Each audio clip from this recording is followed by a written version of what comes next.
Hello there guys, Hirosaki here. This story is all about what if Naruto was a lost soul.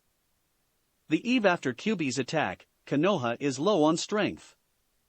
The council agrees to turn Naruto into a living weapon. But years later, after Sarutobi's death, will Konoha's weapon continue to defend it? Or will he poise his blade to carve out their throats? Please like and subscribe to this channel before we begin, and check the description box for the author of this great storyline. Chapter 14, Falling Leaves. The village hidden in the leaves, also known as Sunagakure, had always prided itself on numerous things. Its great number of fine ninja, the fact that their Yondaime Hokage was also known as the greatest ninja the world had ever seen, the prestige of its clans, the fresh, crisp clean air its dense forests provided. But most of all, the fact that its ninja always helped each other. No one simply fought one Konoha ninja, they fought an entire team, because one Konoha ninja always assisted his comrade. But in a single instant, that peace, that unity, that camaraderie was shattered. Uzumaki Naruto, the demon of Konoha, the living weapon of the Hidden Leaf Village, had killed nearly the entire Shinobi Council in one fell swoop. Only 6 had survived. The Inuzuka and Aburame clan heads, Inuzuka Tsume and Aburame Shibi, had been away on a mission, as had the clan heads of the Akimichi and Nara clans. Akimichi Chausa and Nara Shurkato. The only 3 councilmen that had survived the massacre, and had been present, was the clan head of the Hyuga clan, Hyuga Hiashi, the Yamanaka clan head Yamanaka Inoichi, and the leader of the Root Umbu division, Danzu, and the only reason those 3 had escaped was because Inoichi had managed to invade the mind of Taiyuya, making her drop the barrier just in time for the 3 to make their exit. Word soon spread like wildfire of the coup and the idealistic reason behind it. Naruto had taken the Kage Tower as his operations base. Too few remained to properly organize an attack against him. The Hokage and the council was dead, none held the rank to order an assault by the Jounin and Umbu. Until they reorganized, he was safe. It appeared, however, as if the shinobi population and the civilian population would simply side with the Hyuga or Danzu when the time came. But that would soon change. Kakashi silently leapt up over the rooftops of the village of the Hidden Leaves. Rain pelted against his body, making small pit-pat sounds against his forehead protector. He ignored it, however, as he continued making his way up the Hokage monument, where he could see a figure standing above the 4th Hokage's head. In only a few minutes he made his way there, standing before the tall figure of Jiraiya the Toad Sannin. He walked up behind him, his face serious. "Is it true?" Jiraiya shrugged. "Yeah, he killed the council. I was asking about the other little tidbit of information." Jiraiya looked to the sky. "You're asking whether or not I still support him?" Kakashi nodded. Jiraiya didn't even turn to face him, he merely continued to look upon the night sky. Finally, after almost a minute, he spoke. "Yeah, I do." "Why?" Kakashi asked, shocked. "He's planning on starting another war." No, he's planning to start another war that we can't win." Kakashi. Jiraiya cut in. "When I saw him, that day in the council chamber, at first I thought he was insane, but right now, I truly believe that he might very well be able to do it. He can bring an end to this never-ending spiral of war. It's a dream, Jiraiya, not even Sensei could hope to do it." Kakashi said somewhat somberly. "A world without war, it was a nice dream, but dreams were dust." "Just a dream," Jiraiya said, his voice, barely a whisper, drowned out by the rains. He turned to face the silver-haired ninja, his arms crossed over his chest. Then Kakashi spread the word that Jiraiya, the 2nd Sannin, the Toad Sage and Sensei to the Yondaime Hokage, will grant his full support to achieve Uzumaki Naruto's dream. Kakashi's single eye went wide, but before he could speak anymore, Jiraiya leapt off of the Kage monument, the howls of the wind and the pitter-patter of the rain being the only things left in his wake. When news spread throughout Konoha that Jiraiya of the Sannin supported the demon, the civilian and shinobi population were torn in two. Many wanted to head to the Hyuga clan house and seek refuge there, believing that the walls and might of the Hyuga clan would prevail over any adversary. The division was literally splitting Konoha in two. It would be made apparent in the next fateful event. Naruto stood at the balcony of Sarutobi's old office staring over the village of Konoha. He could see the Hyuga clan house at the other side of the village from this vantage.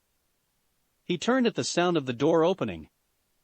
Jiraiya, the strongest shinobi currently under his command, entered with a calm expression on his features. The Toad Sannin walked past him and leaned on the railings of the balcony.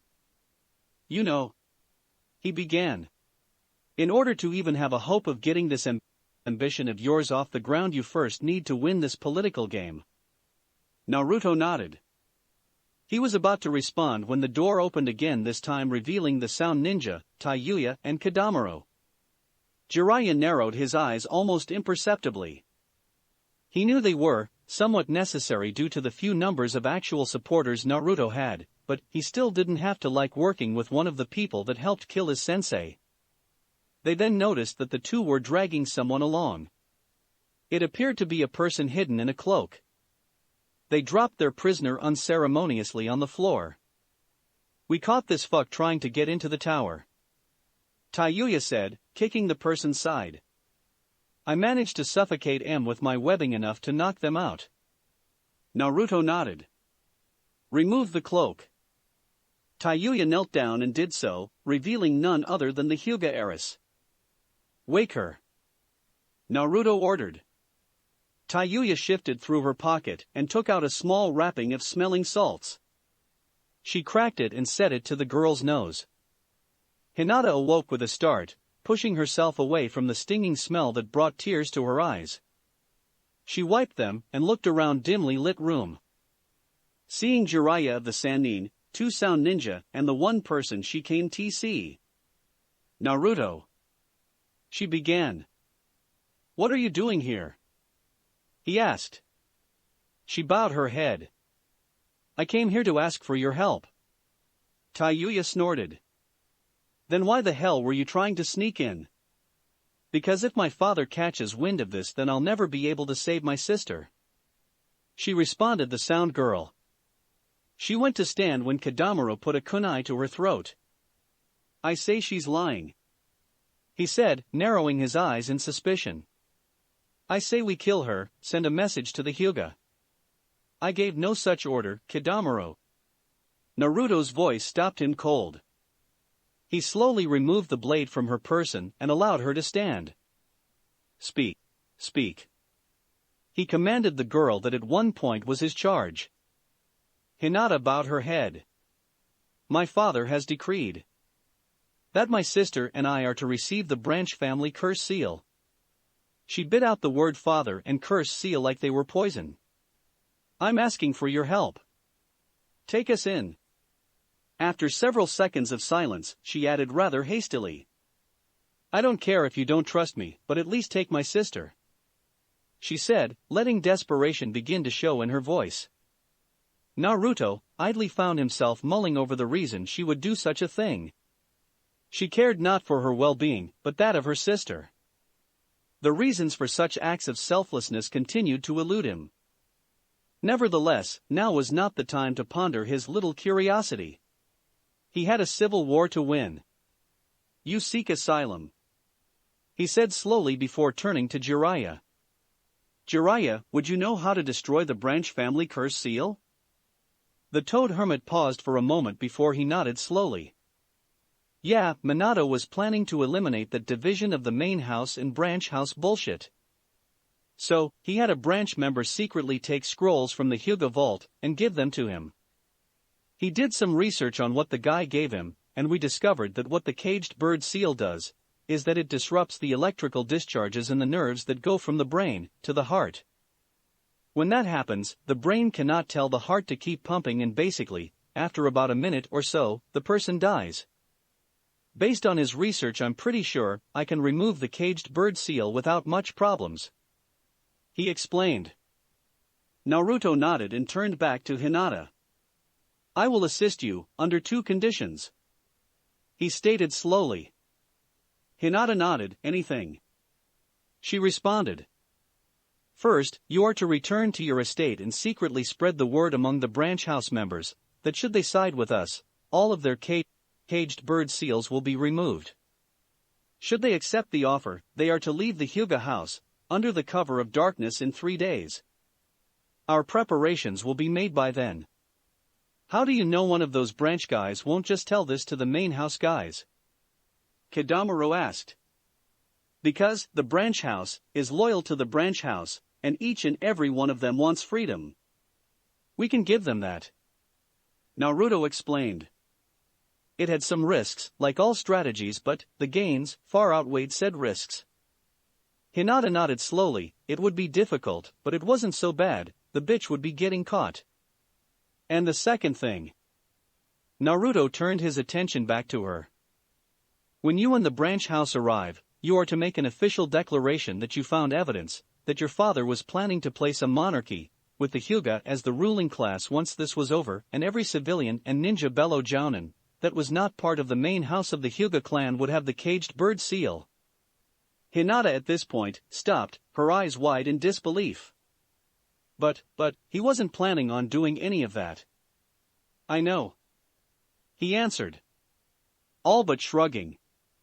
We are at war, Hinata. Your claim to have found such evidence will turn both the majority of the civilian population and, more importantly, the majority of the ninja population to our side. Hinata looked away and bit her lip. It was one thing to free the branch house, something she had dreamed of doing already, but to discredit her father and half of the clan that way. Admittedly, her father was a bastard, who preferred his political image rather than his own family, but still. She took a deep shaky breath and thought of the one person she had gone through so much trouble of sneaking out of the Hyuga house for. Her sister Hanabi. If she had to do it for anyone, she would do it for her. She looked straight into the shadows that covered Naruto's face and nodded determinedly. I'll do it. Naruto himself nodded. Good, return to the compound and spread the word. They must leave in 3 days. Anyone that comes in sooner or later will be considered a spy and dealt with accordingly. Hinata nodded, and with a deep bow she turned and left. 3 days later. Hinata-nichan. Hanabi whispered as the two leapt from one of the windows of the compound. Are you sure about this? She asked as she looked around, somewhat scared. Hinata nodded. She knew the path would be clear, simply because the branch house members were the ones on patrol, while the main house rested inside. A woman, who Hinata recognized as a branch member, dropped down next to them. Hinata-sama, Hanabi-sama, please, we must hurry. It won't be long before someone of the main house realizes we are gone. She whispered hurriedly as she began dragging them along. They reached and leapt over the wall without incident, and as soon as they did, Hinata could see the shadowy forms of other branch house members leaping through the rooftops, heading for the Kage Tower. As they were about to follow, however, a single figure dropped down in front of her. She snapped her eyes up and felt them widen in fear as she came across the form of her father, deep scowl etched across his face. Hiashi snapped his eyes to the fearful-looking branch member standing next to his 2 daughters and began forming the seal that would activate the cage bird seal. Kaiten. Hiashi snapped his head to the side just as the spinning shield of chakra formed, hitting him and knocking him away, smashing him into a building. The sphere of chakra dissipated, revealing Niji? Hinata said, astounded that her cousin had come to help her. Hinata-sama, run. I'll stall him. He said, settling himself into the Juken stance. Hinata stood, but Niji. Just go. He yelled. Soon the shock would wear off and Hiashi would deal with them. He could only buy 10 or 20 seconds. He turned to the other woman. Take them now, he said desperately. The woman hesitated for a moment before nodding and grabbing both Hinata and Hanabi by the waists before they could protest. Niji, she yelled, struggling to release the woman's hold on her. Niji looked back to Hiashi, who was just beginning to pick himself out of the rubble. The man stood and glared at his nephew. You do realize that you just dug your own grave, Niji? he said coldly. The youth simply nodded and took a deep breath. At least I die with a clean conscience. He looked straight into the older man's eyes. Can you say the same? Hiashi narrowed his eyes before forming a single seal. Niji grasped his head in pain. As the seal took effect, he then gripped his heart once before falling over dead. The Hyuga clan head looked to the distance where the Kage tower was. Soon, a purple barrier formed around it. He narrowed his eyes. Now, he was worried. Once more, word spread through the village that half of the Hyuga clan had defected to Naruto. Compounding this was Hinata's statement regarding her father's supposed plans, spurring fear into the people. Outrage was fierce and immediate. Now, many people feared even approaching the Hyuga estate. These same people were wary of Danzo's militaristic policies as well. Despite this, however, Naruto's camp and power had not grown. As mistrustful as they might have been, the remaining population was still terrified of the notion of a rule under the demon of Konoha. The small rift that had formed was now tearing actively the country in two as panic made way for disorder, and disorder carved its way to violence. With mayhem and riots spreading through the streets of the city, too few remained to enforce order. The gap was widening. Naruto shifted through the report Jiraiya had written for him. They now had roughly 75 Hyugas that had knowledge of the ninja arts and 30 to 40 that did not and were merely maids or servants. Those he had placed to handle the administrative works, while others were assuming the roles of sentries and scouts. The most experienced training the weaker clan members. A Hyuga entered the door. Naruto-sama, he said, bowing. Naruto found it strange, this perspective. Instead of being the serf, he was now the commander, not the commanded. It was quite odd for him. What is it? He addressed the man. There are several ninja that are requesting an audience with you. Do you have their names? The man nodded slightly. Yes, one is Hatake Kakashi, another is Mato Guy and Yuhi Kurenai. It appears that Guy has brought 2 of his students as well. 3 of Konoha's elites. Naruto mused. He nodded. Very well, escort them here. The Hyuga bowed once before exiting the room. Moments later they entered. He noticed that Kurenai, judging by her body language and demeanor, was upset and somewhat emotional. Mato Guy wore a somber frown on his face, as did his carbon copy behind him, along with the girl, who was struggling to keep from crying. Her eyes were bloodshot red and her cheeks held dried tear stains. So, he addressed the most collected of the group. Kakashi, why are you 3 here? The copy ninja, in his ever-lazy attitude, spoke up. Well, quite frankly, we came to join you. And what would be the reason for your decision? Kakashi shrugged and took out his book. A number of reasons, really, he said offhandedly. Speak them, Kakashi, or leave, Naruto said, quickly losing patience with the man. Kurenai, for her part, was glad that he was directing his questions to Kakashi. She was not sure if she could answer them properly, reliving the events that had occurred just hours beforehand between herself and Asuma. Kurenai, have you lost your mind? He yelled at her. How can you even think of supporting him? He'll lead us all into a stupid war that none of us can win. He'll bring the leaf down around our ears. Asuma. Kurenai spoke calmly. The Hyuga clan wants to enslave us, and Danzo will eventually do the same thing Naruto wants to do. At least he has the strength to back up his claims, she said. That is a monster. He'll burn the world and say it's all in the name of peace. And what of the Hyuga and Danzo? At least the Hyuga have emotions. And whose fault is that? She snapped, glaring at him, her ruby red eyes narrowing in anger as she walked up to him and poked him in the chest. It was your father who made him that way. If someone is to blame for what he is, it's him. Asuma threw his cigarette to the floor and closed his eyes, his expression showing his distaste. Look, Kurenai, do whatever you want. It was an event replaying itself throughout the city. Guy meanwhile watched his two students with a concerned gaze. It was this morning that they had received word that Niji had died the other day. Guy had rushed to the scene and found that there was no blood, no superficial wounds of any kind, so he had quickly deduced one thing. The branch family curse seal. Lee and Tenten were both orphans. The girl lived off of an inheritance her parents had left her after the Kyuubi attack, and he had all but adopted Lee. When he had told them the news, their first reaction had been disbelief. They kept asking if he was joking. When it became apparent he was not, they had both cried. He had hugged them then. Not his usual boisterous yells of youth hugs that he had given them as a teen, but a comforting one. Letting their tears soak the shoulders of his jounin vest. It had been Niji's death that had pushed him in his decision to come here. He could not go to the Hyugas, even if the claims of them wanting slavery were false. He could never support a clan that killed their own in such a way. Lee and Tenten had followed. He was brought out of his reverie by Kakashi speaking. And the last reason would be because your ambition is something that we might need in this world. Naruto nodded. Very well. And you, Mato Guy, what is your reason for joining me? Guy cleared his throat and spoke seriously.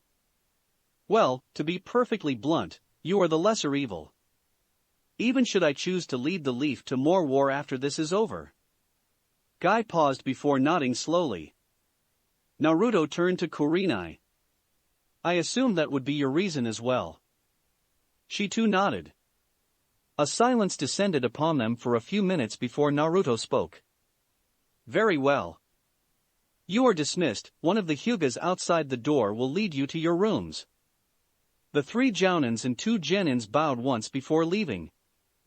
It was soon after word spread that Kakashi, the copy nin, Mato Guy the taijutsu master, and Yuhi Kurenai the genjutsu mistress had joined Naruto, that ninja, from Umbu to Jounin, began to join Naruto. Having what were arguably Konoha's 4 most powerful ninjas under his belt had added a form of prestige and, more importantly, power to it bid for rulership. It was at this time that Hyuga Hiashi began to counter the accusations laid against him, counter-claiming that, rather than lying, that his daughter was being influenced by the power of the Kyuubi no Yoko. In light of this equally false claim, many of the civilian populace began to turn to him once again, as did a number of the ninja. When the head of the Aburame, Akimichi, Inuzuka and Nara clans returned, things only seemed to get worse. Aburame Shibi, Shino's father, had declared that he would side with Naruto, surprising most of the clans. A small faction of Aburame clan that disagreed with him had fled to the Hyuga estate. The same thing had happened with the Inuzuka clan, only that it had been the opposite factions. Tsume had sided with the Hyuga clan while a faction of the Inuzuka had joined Naruto. The Inoshikacho trio had joined the Hyuga clan. A powerful blow against Naruto's claim, all but equaling the clout of Kakashi, Kurenai and Guy at his command. These 2 events had garnered most of the civilians of Konoha to join the Hyuga clan. It was only by the names of the ninja joining Naruto, however, names such as Shiranui Genma, Metarishi Anko, and Marino Ibiki, that the ninja population was finally swayed to place themselves under his command. Now that everyone is in place, all that remained to be decided was the victor. Naruto stood in what was now dubbed his office with a group of his strongest ninja in it. The previous Sound 4/5 stood by the far wall, exchanging weary glances with the Konoha shinobi, which consisted Jiraiya, Kakashi, Kurenai, Guy, Anko and Ibiki. He spoke slowly, staring off into the distance. Now that we have the necessary support, we must decide who we must strike first. Jiraiya took it from there. The problem is that, since we are practically even against both the Hyuga and Danzo, then if 2 factions fight, the losses they would inflict on each other would give the other remaining factor the opportunity to beat the victorious side. But striking both at the same time is out of the question. As a wise man said, if you go after 2 hares you will catch neither. Anko spoke. But why hasn't Danzo attacked us yet? I mean, he hasn't made a move to kill us before we were prepared, so that means that he isn't that much of a threat. Jiraiya shook his head. No, it was just that the majority of his root Umbu were out on mission, and he couldn't make his move against us. My spies have confirmed that. Tomorrow though the last of his ninja will arrive, meaning he'll be at full strength again. Kakashi spoke then. The Hyuga clan have nearly the same strengths as us, so I would attack them. Danzo and his Umbu are relatively normal ninja and few if any have bloodline limits, so I think we can handle them after the Hyuga are dealt with. As the argument continued whether to attack the Hyuga or Danzo first, it was interrupted by their leader. We will attack them both. His voice silenced the arguing individuals in an instant. Jiraiya turned to him. Naruto, dividing our forces at a time like this is foolhardy.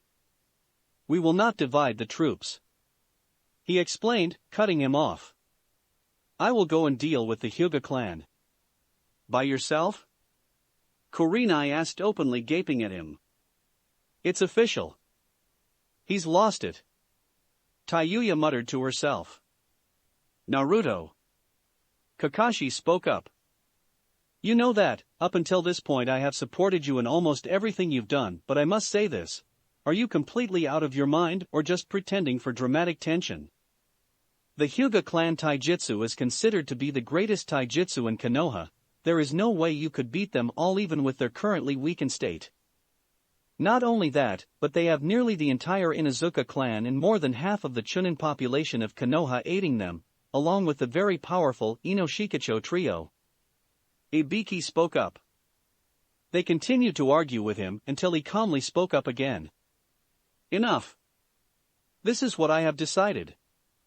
Jiraiya, you are to lead the attack against Danzo. I do not care how you do it, but you have 3 days to prepare for it. You are all dismissed. He spoke with a tone that indicated his decision was final, and while most of them didn't like it, they each filed out. Hyuga Estate, Refugee Camp. Hey forehead. Came Ino's loud voice. Sakura turned and saw her former friend/rival approaching. Ino? She asked as the girl embraced her. The past few weeks had been nothing but absolutely hectic. Their world had just started spinning faster and faster, and it didn't seem like it would stop. Seeing a familiar face among the chaos was a relief in and of itself. Hey forehead, when did you show up? Ino asked, pulling away. Just yesterday. Why? Because me, Chuji, Shikamaru and Kiba are all over by the tents near the lake. She said, smiling. Come on, let's go. She said, dragging the pink-haired girl along. It was a few moments later they arrived where their friends were all sitting by the fireplace. Hey guys, look who I found. Ino yelled, catching their attention. Kiba, Shikamaru and Chuji all turned and saw their former classmate. Sakura? Kiba asked, shocked. The pink-haired girl smiled and sat down. Hey Kiba. She greeted before looking around. It's been really confusing these last few days. Can anyone explain just what the hell is going on? Shikamaru sighed. Troublesome. And was rewarded by a smack to the back of the head by Ino. You idiot. She's just as confused as we were, so explained it. He grumbled some more before talking. You remember that guy that took the Chunin exam some weeks ago with Hinata and Sasuke? At the girl's nod he continued. Well, apparently, he killed off the entire council in a coup. He says he wants to bring peace to the world. In his mind that's apparently conquering the world. And so now, the village is split between the Hyuga and their supporters, namely our clans, a guy called Danzo and his division of Umbu, and this Naruto guy and his supporters, were at civil war. But who would support a guy that wants to conquer the world? Sakura asked. Shikamaru shrugged. Either they agree with his ambition or they're afraid of him. Supposedly he's got Jiraiya of the Sannin, the copy ninja, Hinata Sasuke and his old sensei, Kiba's, and your old sensei Kurenai, half of the Hyuga clan itself, and most of the Aburames helping him. That would include your old teammate Shino. Sakura and Kiba both looked somber at that. Shino was a good friend. The fact that they may possibly have to fight against him was not something they wanted. Meanwhile, 3 men watched the children with grim faces. Did we make the right choice, Sure Kato? The largest one asked. I don't know. And it's too troublesome to figure out. Sure, Kato said with a sigh. I cannot support him. Inoichi said. I will not support him. Wars are not won overnight, they can last years, decades even. I won't raise my little girl in the same environment we grew up in. It isn't right. The blonde-haired man said. It's a good goal, but the price will be much too high. He stated somberly. Sure, Kato and Chuza said nothing, there was simply nothing to say. Naruto stood in contemplative silence. He was making a mental list of possible strategies he could use against the Hyuga. He knew the layout of the estate, it had been part of his training to know every major clan district in Konoha in order to properly defend it should one clan be attacked. Ironic that what they had once been using for their protection was now going to bring about their downfall. He was snapped out of his thoughts as he heard footsteps behind him. He turned and found Hinata approaching. She stopped, about 5 feet away, and looked at him for a moment before she spoke. I heard that you were going to lead the assault on the clan house. A nod was her only answer. She nodded, looking down. I see. Was her response before she turned and left. Naruto did not know why, but he felt compelled to give her a choice. Would you like me to spare him? Hinata stopped for a moment before she said one word. No. Chapter 15, Assault on the Hyuga Clan. Hiashi stood in his study, shifting through the blueprints of the Hokage Tower, to see if he could find some kind of weak point or perhaps some passageway he could use to sneak in. He snarled angrily when he came up with nothing. The tower was built as a virtual all-or-nothing last-stand fortress. From both the outside and in it seemed as if it was nothing more than an administrative building, but it hid a myriad of trap-doors and booby traps, along with a virtual honeycomb of secret doors within the building itself. They all linked up to the main office, but there was no passage that could get him into the tower, lest it be from the front door. He sighed tiredly and rubbed his head. It was then one of the main house members that had been placed as his personal guard barreled into the door. Hiashi-sama. He said, bowing. One of the Inuzuka scouts reported that a battle is currently taking place at the outskirts of Danzo's Route Umbu base. Hiashi paused. If the demon was moving against Danzo, then he could ambush his troops when the battle was over, and they were still tired. He let a slow smirk cross his lips, and was about to issue the order to organize the men when a faint yell reached his ears, followed by several large crashes. There was silence after that for a second, then 3 huge explosions shook the compound. What the devil? He ran out of his study. He made his way down the hall and towards a second-story window that overlooked the courtyard. What he saw made fear grip his heart. The entire east side of the courtyard was demolished, and the great pristine walls that had previously surrounded the area were now nothing but rubble. 4 giant snakes, each differentiating slightly in color, rampaged through the area, slamming, biting and thrashing against the chunin that emerged from their tents. Before he could do much, another series of explosions rocked the west wing of the compound. He rushed over immediately. When he arrived, he was not greeted by snakes this time, but by flames. Fire seemed to blanket the entire floor, the orange, reddish light casting the area in a hellish crimson. And in the center Hiashi saw him, his single red robe-like hood, shading his face and eyes from view, his metallic mask glinting in the firelight. 2 blades, baptized in scarlet liquid, seemed to move as if they were made of it. The flowing, graceful, yet brutal movements somehow managed to contrast yet blend with the inferno around them. Naruto moved like a machine, leaning back to avoid a volley of shuriken. He turned to the attacker, whom was already in the air, leaping as if to stab him in the junction between his neck and shoulder. His toes curled inside of his boot, before his leg moved as if a blur, kicking the ninja solidly between his chest and his stomach, pushing the wind clear out of him. He fell to the grassy floor, rolling once to escape the flames that even now still spread. The man was clutching his chest in pain, hacking and wheezing in an attempt to get air back in his lungs. He turned to face his next attacker, ducking under a spin kick before delivering a harsh backhand to the ninja's face with his right hand, followed by a slice across his chest with the sword in his left. The ninja fell over with a dull thud. The blonde-haired Jinchuriki faintly heard the sound of footsteps to his right over the roar of the flames and the screaming of the injured. He saw a dozen or so enemies to his side, forming hand seals for different jutsu. He sheathed his two blades and formed his own set of hand seals. "Katan, Sakoku," he yelled, as flames came from his mouthpiece and spread across the ground like a wave. Before the flames reached them, however, he formed another set of seals. "Futon, Atsugai," he yelled, extending an open palm. A massive gust of wind combined with the flames. The fire spread high, being carried into his attackers by the wind.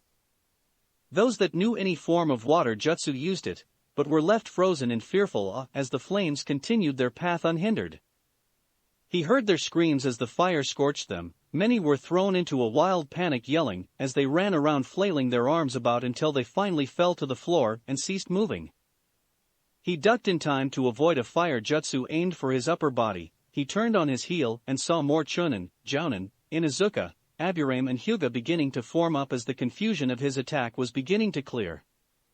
He narrowed his eyes before raking out one sword and rushing them. The first ninja was to his right. He quickly avoided the swipe he attempted, ducking under the blow, cutting him across the stomach. He moved on to the next one, two quick slices, one to the left hip, slicing the artery, another slicing off the man's left arm. He spun then, moving around the man in order to attack the one that was running up behind him. Surprised by the unexpected movement, he couldn't put up any form of defense, as Naruto delivered a vicious hit to his stomach with his left forearm, while at the same time delivering a harsh kick to the man's shin, making him flip forward, Naruto's arm being used as a pivot point. He screamed as he fell until finally, his head hit the floor, his neck bending back until it gave an audible crack. Naruto moved again, this time extending his arm forward, catching a Hyuga that had been approaching him with a clothesline, his forearm smashing into the man's throat. He then used that same arm to grab a kunai from his pouch as he fell. He threw the projectile, which hit another ninja that was making his way to the compound to call for backup, while using his sword to stab the Hyuga on the floor. He pivoted on his heel again, catching another charging ninja by the throat before tossing him to another approaching group, knocking them all back as they tried to catch their comrade. He turned again, ducking under a very inexperienced Chunin that had tried to leap onto him from a slightly elevated boulder. He took out a kunai and tossed it, catching the man between the eyes as he rolled and tried to recover his feet from the miss. The man fell to the floor. He rounded, delivering a brutal, sharp side kick to another man's face, hearing a satisfying crunch as he fell on his back. Next, he delivered a quick, upward slice to a foolish Hyuga that had tried to take him head-on with the 64 palms technique, cutting diagonally from his left hip to his right shoulder. He pivoted again, this time delivering a kick, catching again another ninja in the face, making him fall on his back. When Naruto brought his foot down, he brought it down on the man's throat, crushing his windpipe with brutal ease. He turned to face the group he had knocked over when he threw the ninja at them and unsheathed his other blade in seconds. One blade lit aflame, and the other glowed faintly with tiny, unseen wind blades passing over it. Katan, Daitopa Shoha. Fire release, great breakthrough shockwave. Inside the Hyuga compound it was complete pandemonium. No one knew where the enemy was, or how many there were, or who they had to attack. They were prepared to fight a group, not just one man, hence the confusion. Hiashi tried to establish order amongst his remaining ninja, while Inoichi, Chuza, Shurikato and Tsume gathered all the genin and civilians they could find. The genin, for their part, were completely confused and terrified. All around them they could hear crashes, explosions, they could smell smoke and feel the heat of the fire on their skin. The screams of pain, the moans of the dying, the fear in the eyes of the ninja, it was utterly terrifying. Tsume, for her part, didn't know what to do with the children, or the civilians. They hadn't had the time to form a proper escape plan for the genin or the civilians. This attack was much sooner than anticipated. They still needed at least a day or two more to have absolutely everything ready. Still, that wasn't a luxury in any battle. She cursed and grabbed her daughter's arm as she moved to rush past her. Mom, what? Hana began but was cut off as Tsume spoke over her. Hana, take your brother and the genin and head to. She paused. Where could they go? The forest was too dangerous. Danzo may be patrolling them, or any other foreign nation that had caught wind of this. Grass and Aim wouldn't give asylum to anyone from Konoha, since they were very close to IWA. IWA itself would likely kill any leaf nin in its borders on sight, as would Kumo, Kiri in its civil war would turn them away. So that only left their former ally of Suna. She bit her lip. Somehow, she knew she had to get the civilians and children away from here. Something told her that no one that stayed here would survive the night. She had to get them away from this place. She weighed the options and realized that Suna was really the only one available. Even if they survived this night, they would still have to leave. The village would be too weak military-wise to continue defending itself. Head to Suna, she said resignedly. Hana gaped at her mom. She was about to protest when Tsume looked at her dead on the eye and spoke. Don't question me, just do it. Inoichi, who had heard the woman's yell, rushed up to the Inuzuka women and spoke. What's going on? Hana looked to the blonde man. She's ordering me to take the genin and civilians to Suna. Inoichi stiffened and was about to speak up when another voice broke through the chaos. Do as she says. The three snapped their heads in the direction, catching sight of the scarred visage of one Nara Shurkato as the man ran up to them. Inoichi was again about to protest when the man began speaking in his lazy, logical tone. Inoichi, listen, even though Suna did attack us, it's common knowledge now that Orochimaru was impersonating their Kazekage. Right now Suna is leaderless, and I highly doubt they would risk retaliation from Konoha, even a weakened one, should they harm our refugees. And do you really want Ino here for this? The blonde man stiffened and turned to look down the hallway as a medic dragged in a bloodied corpse, and another individual crashed through a wall, which was followed shortly after by a loud, screeching hiss of one of the snakes. He turned just as Chuza limped through the door. He was panting, and he had a nasty gash across his forehead. He looked up at them. We managed to deal with the snakes over here, he said dazedly. Inoichi's lips thinned before he turned to the thickening group of civilians and genin. He spotted his wife, holding Ino, in a hug, as if trying to shield her from the madness. He walked over to them and knelt, Shurkato and Chuza, taking this as their own cue to say goodbye to their own families. Inoichi gently pried his wife away from Ino. The girl immediately latched onto his neck and began crying into his shoulder. He gently rubbed the back of her head and began making soothing sounds to calm her. SHHH, princess. It's all right, he cooed. Chuza knelt in front of his visibly confused son and placed his firm hands over his shoulder. Chuji, I need you to listen very carefully. You listening? He said, smiling softly, hiding his worry. Somehow, he just knew that this day marked his death, but he couldn't bring himself to say goodbye. He took out a rather large scroll from his pouch and handed it to his son. I need you to keep this safe for me, okay? He said, handing it to the boy who was still trying to grasp the situation. He smiled, looking down at his son. I can't fight with that big scroll on my back, so I need you to keep it safe, okay? It has all of our clan jutsu, so you take good care of it, got it? He then winked in a mischievous kind of way. Tell you what, if you do a good job, you might even be able to learn a few of those. Chuji spoke up now. But, why don't you come with us? Tears began to pool over his eyes, trailing down his painted cheeks. And Chuza felt a pang in his chest, but smiled anyway. Hey now, he admonished slightly. What kind of friend would I be if I left your uncles Inoichi and Shurkato here to fight by themselves?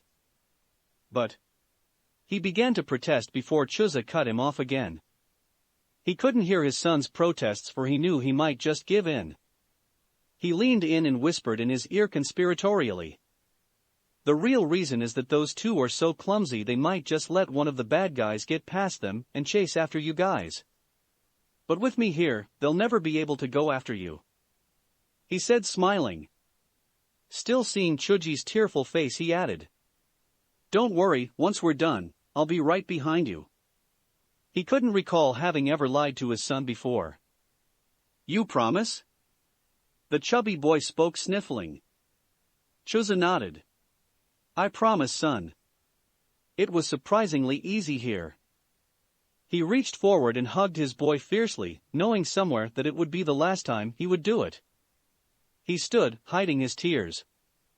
"Now you make sure you stay with Ino and Shikamaru, keep them safe too, he said, smiling a smile that didn't reach his eyes.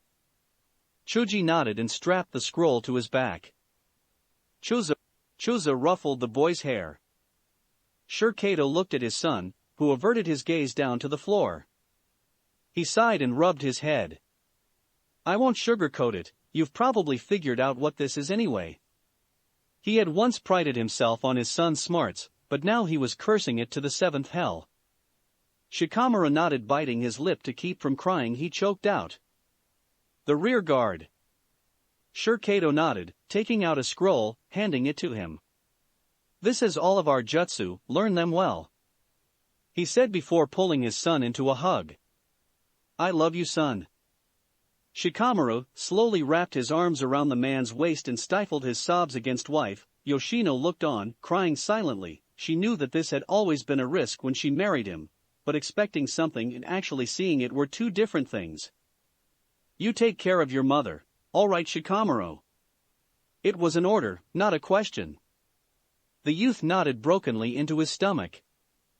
Kato sighed and looked to the ceiling, blinking back his own tears. Such is the troublesome life of a shinobi. Tsume hugged her daughter and pulled away with a somber expression. Hana stared at her mother, pushing down her tears. She too realized what this was. "You take care of your brother," Tsume said. Hana nodded, wishing in the back of her mind that this wasn't happening, that it was all just a bad dream. Tsume looked to Kiba, who was pulling in more civilians from the east courtyard.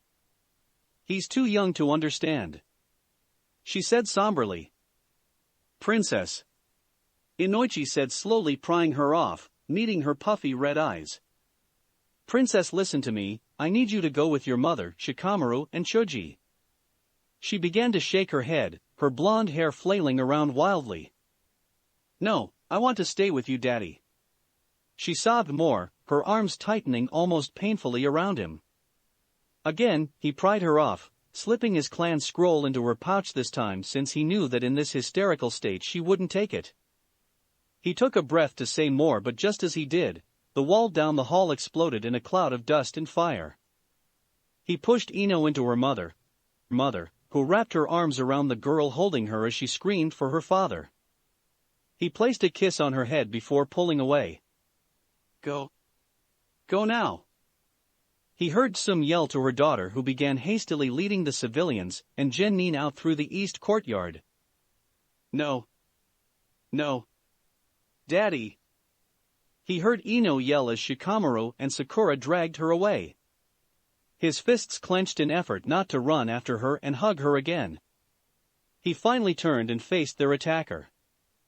Clad in crimson and black, he stood in the center of the burning debris, wisps of red chakra lashing out at everything around him, ruby-red eyes that glowed darkly beneath his hood.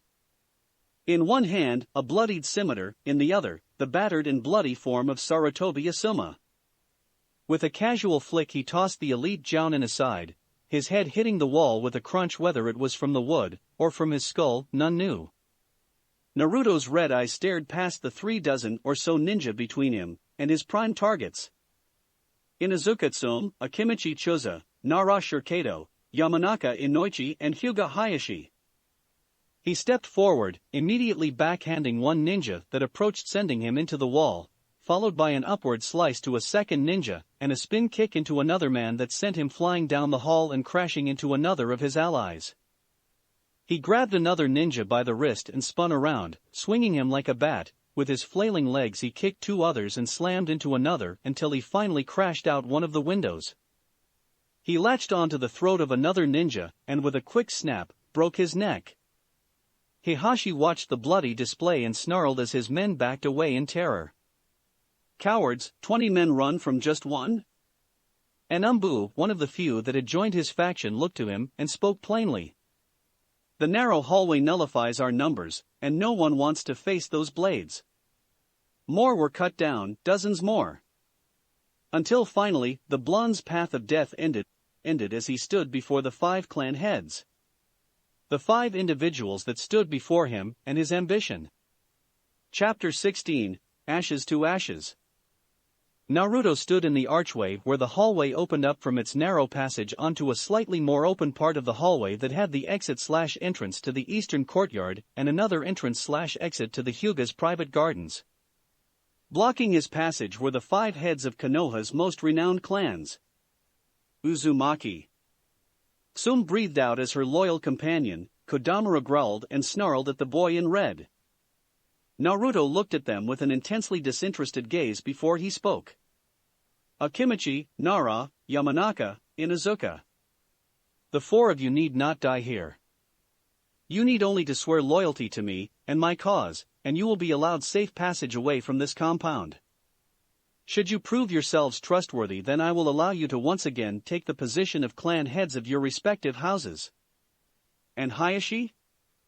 Kato asked, narrowing his eyes slightly. Nato's gaze flickered to the pale-eyed clan head. He is too dangerous to be left alive, was his simple answer. Kato mentally cursed. Hiashi was indeed the only true threat to the blonde. Not in raw power, he doubted anyone short of one or both of the remaining Sannin or Uchiha Itachi had any real hope of defeating this monstrosity that they had created. Hayashi's threat was in the political realm. Kato knew that no matter how much pull or influence he had in certain circles of shinobi, that no one had the kind of political pull like Hiashi. Where the blonde held his force together by grudging respect, fear, or people who were indebted to him, Hiashi held his force together by 3 things. 1. The natural prestige he possessed as the Hyuga clan head, diminished as they may be. 2. His calculative mind. And 3rd, the fact that many believed him to be the last hope of defeating the blonde before he starts yet another great war.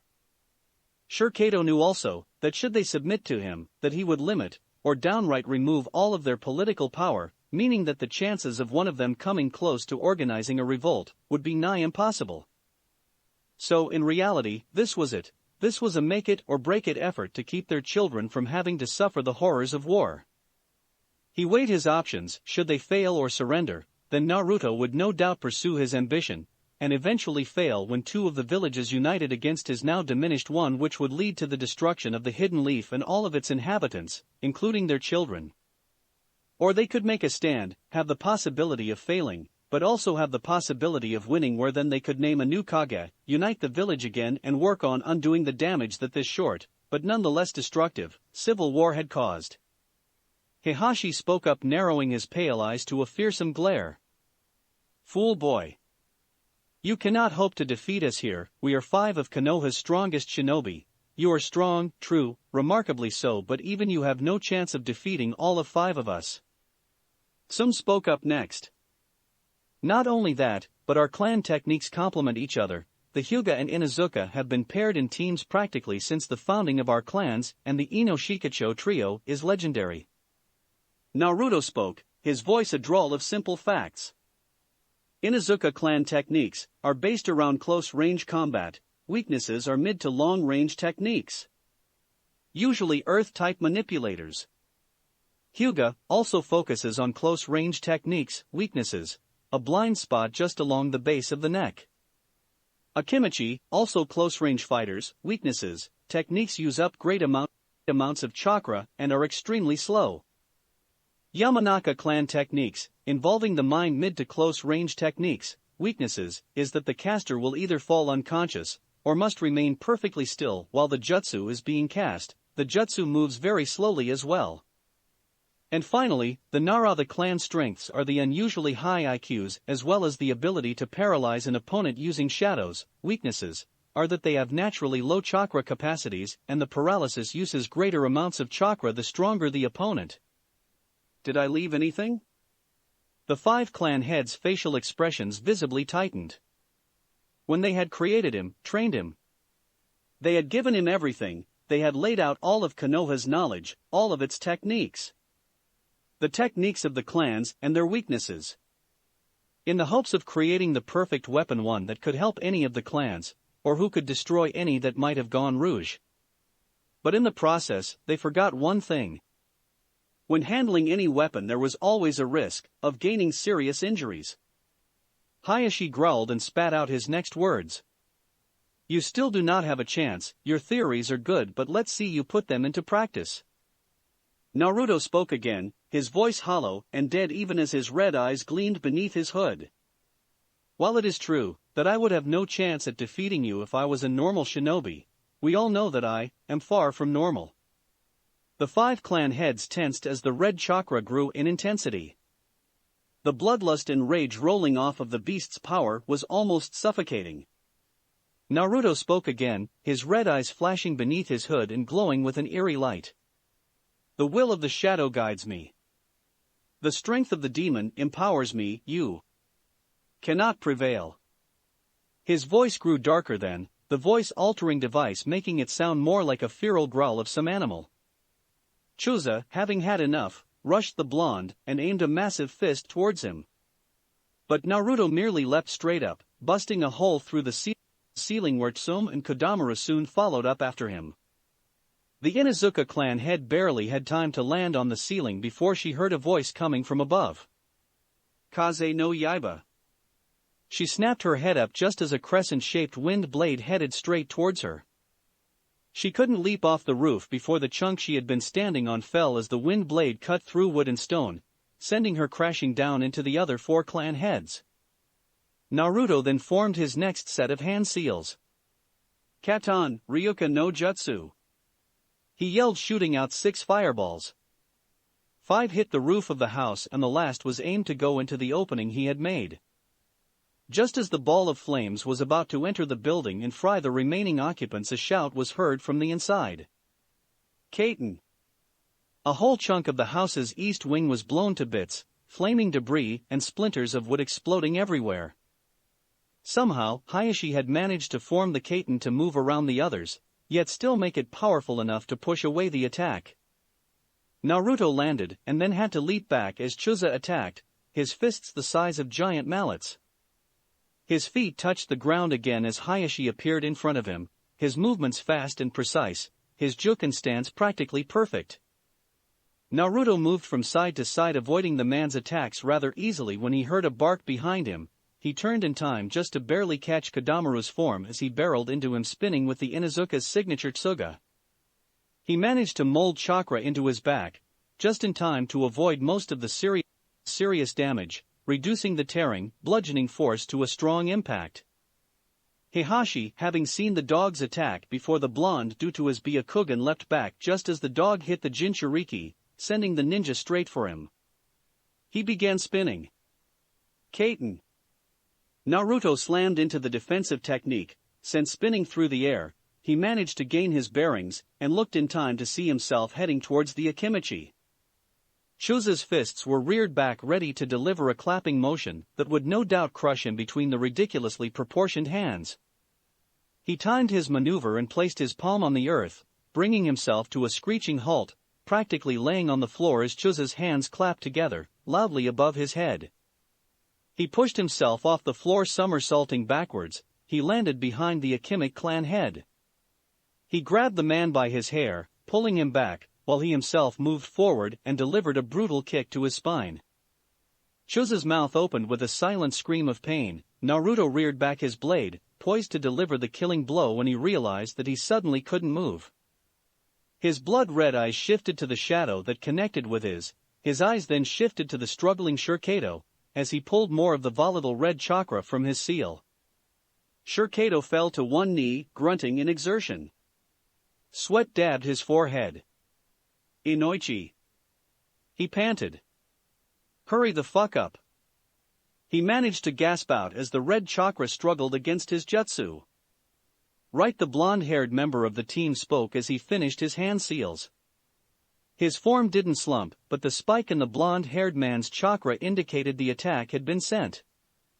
Naruto forcefully pulled out more of Kyuubi's chakra from the seal, the red violent chakra thrashing against Shikato's hold. He could feel Inoichi's attack getting closer and closer. He could not grant the full control of his mind. The results for both of them would be less than pleasing. His salvation came in a rather surprising yet painful form. Chusa, having managed to gain his bearings, felt the rather strong grip on his hair that Naruto still had and spun around. Acting on instinct, he lashed out, growing his arm to ridiculous proportions. The enlarged appendage slammed into Naruto's side, sending him flying, while also cracking a few ribs. This, however, proved to be a real problem for one Naruto, as he too felt the effects of the attack. While he didn't go flying, he did feel the snapping of his ribs. Naruto landed on all fours, grunting slightly as he focused Kyuubi's chakra. Hearing the sound of snapping bones slightly muffled, he knew they were healed again, but that didn't mean Shikado was all right. The scarred man was clutching his side with a dribble of blood coming from the corner of his mouth. Naruto stood but felt a rumble beneath his feet. He managed to shift his position to the side just in time to avoid Kodomaru as he emerged from the ground, already using Itsuga. He was unable to completely avoid Tsume, however, as the Inu Kunoichi came from the ground behind him. He managed to dodge somewhat, but the clan head knocked away his sword and delivered 3 jagged claw-like slashes across his chest. He grunted and kicked Kodomaru as the dog lunged at him from behind. Tsume landed on the ground. He was slightly behind her to her left. She spun around, trying to deliver an elbow to his face with her left arm. He blocked it almost lazily. She tried again, this time with her right arm. He blocked again. Now gripping both her elbows in his hand, he roughly jerked his hands downwards, now gripping her wrists, and twisted her arms behind her back. The woman grit her teeth, refusing to cry out. A sickening pop sound was heard, and her left shoulder bone seemed to move beneath her skin, indicating it was now dislocated. A gasp of pain escaped her. He didn't let up, and her resistance with her right arm increased, not wanting it to suffer the same pain as its twin. Snaps and crunches were heard as his grip tightened around her left wrist. It was now, no doubt, broken. She still didn't cry out, nor did the resistance in her right arm falter for a second. Her teeth were gritted against her lower lip so much that blood appeared. Naruto was forced to release her, however, as Hiashi dashed onto the scene, his taijutsu, again fast and deliberate. Naruto pushed chakra into his gauntlets, blocking the famed gentle fist with precision and sureness of one who knew the style inside out.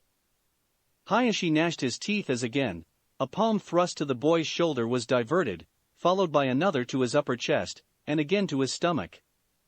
He was using all the speed he could muster, and yet still this boy was batting him away like nothing more than a mere fly. Finally, after several more blows were exchanged between the two, it paused in a deadlock, as Naruto gripped Hihashi's wrist, stopping him from striking at his heart with an open palm thrust, and Hiashi did the same, gripping Naruto's metal-covered hand as the gauntlet's claws were poised to puncture through his chest cavity. Hayashi's brow creased with effort. His years spent off the front line had dulled him some. The boy's physical strength was superior to his experience, though, was leveling the playing field. Naruto growled low in his throat. His crimson eyes danced with the embers of the flames as they locked onto Hayashi's pulsing Byakugan. The two tore their gazes away from each other as a rumbling sound reached his ears. Naruto and Hiashi looked to the side as they saw Chusa rolling towards them. His fiery red mane of hair was now longer and stronger, giving him more traction, speed and cutting ability. Hiashi leapt back. Naruto knew Chusa would follow him, and would eventually lead him into Shikato's cage main, as he could see the man fighting through the pain in order to form the seal in preparation for the jutsu. Thinking fast, he did the only thing he knew would keep him out of the cage main. He leapt up and landed atop the rolling Chusa. His shadow was connected directly to the larger man's. If Shikado tried to hold him, he would stop Chusa as well. He pushed chakra into his feet to keep the sharp hairs from cutting them, and walked on the rolling ball like a giant hamster wheel. A battle cry to his right caught his attention. He turned, still keeping his balance, and saw Inoichi approaching with 2 kunai. He raised his gauntlet-covered fist, a clang of metal was heard as he used one gauntlet to block one kunai, and caught the man's wrist with the other. Throwing him aside, he managed to turn in time to block Tsume's attack, her now sharpened claws swiping away at him. If only for the sake of his stability on the roiling meat tank that was Chuzen, Naruto kept his ground, refusing to move back at all. He was lucky that he had the center of the rolling pinball, unlike Tsume and Inoichi, as they both had been standing on the edges of him, a much more difficult area to keep a good footing on. Which was revealed as Tsume lost her footing and fell forward. Naruto seized the opportunity, raising his knee up, she slammed right into his toughened kneecap with enough force to send her up, and falling onto her back instead of her stomach. But he wasn't finished. He raised his metallic hand, the nail-like claws on the piece of armor ready to pierce her like a stuffed pig when Konoha lunged at him, the canine's fangs biting deep into his forearm. He growled. Using his other arm he latched onto the annoying dog's throat, and with a horrible crunch, his bite slackened. Naruto threw him aside like an old rag. He turned again, this time kicking away Naruto before he could deliver whatever attack he wished. He turned again, this time coming once again, face to face with Hiashi. The wielder of the famed all-seeing eye managed to deliver a hard palm thrust. He felt his stomach clench and spasm as wounds appeared on his navel. He coughed up blood, the coppery liquid staying on his lips and dripping through the bottom of the face mask. However, this momentary opening allowed Hiashi to gain a better footing on the rolling Akimichi as Naruto was forced back. Again, the two exchanged blows, blocking and parrying as required while trying to seize openings in the other's attacks or defenses. However, their exchange was cut off as Chuza slammed into one of the walls of the clan estate, catapulting both off of him, along with chunks of wood and boulders that made up the wall. Naruto righted himself in midair and turned, gaining momentum. He swung his leg, slamming it into a rock the size of a footrest or small coffee table. The large stone was rocketed towards the enlarged Akimichi, slamming right into his side. Though the thickened hair took the brunt of the attack, his transformation was undone. He rolled on the ground a few times before coming to a dazed stop. Naruto then spun around again in midair, with the use of his wind chakra, and kicked the Hyuga clan head right in the ribs with a brutal drop kick, sending him crashing into the burning estate. Tsuga. Tsume slammed right into his back, the full force of the Inuzuka's signature attack catching him off guard. The woman's claws tore away at him, his blood seeped from the newly created wounds. He was shot down into the building, into a different part of the compound from where Hiashi had fallen. As he hit the floor, he ignored the flames around him and rolled forward, getting to his feet and unsheathing his sword. Tsume fell through a moment later. Her features feral and her eyes lit up with fury. The thought of her now dead partner Konoha adding to her rage. She saw a shadow slip off down the hallway. The flames burning the compound were affecting her vision, and the smoke was getting in the way of her sense of smell. The sound of burning would also affected her hearing. But she paid no heed to this in her anger and rushed after the shadow. When she reached the end of the hall and turned, her eyes widened at the collapsed hallway. She hadn't heard a crash, so that meant it was there before. No one could have gotten past that. She heard a slight sizzling sound and looked down to a small exploding tag. She leapt back, but couldn't avoid the blast entirely. The shrapnel and splinters pierced her arms as she crossed them in front of her in hopes of blocking it. She fell back into the hallway. She opened her eyes and saw another exploding tag on the ceiling directly above her. Her eyes widened before the tag went off and the ceiling collapsed overhead. Naruto emerged from the shadows of the hallway, his form like a specter. Flames danced around his feet and seemed to part for him, allowing passage as he approached the fallen clan head. Tsume's breaths were ragged and uneven. A jagged pipe fell from the ceiling and had pierced the right side of her chest. She was visibly struggling to keep breathing. Her eyes were dilated and unfocused. As she approached, she turned her fading eyes onto him. Somehow, she had managed to gather the strength to speak. "Please," she gasped.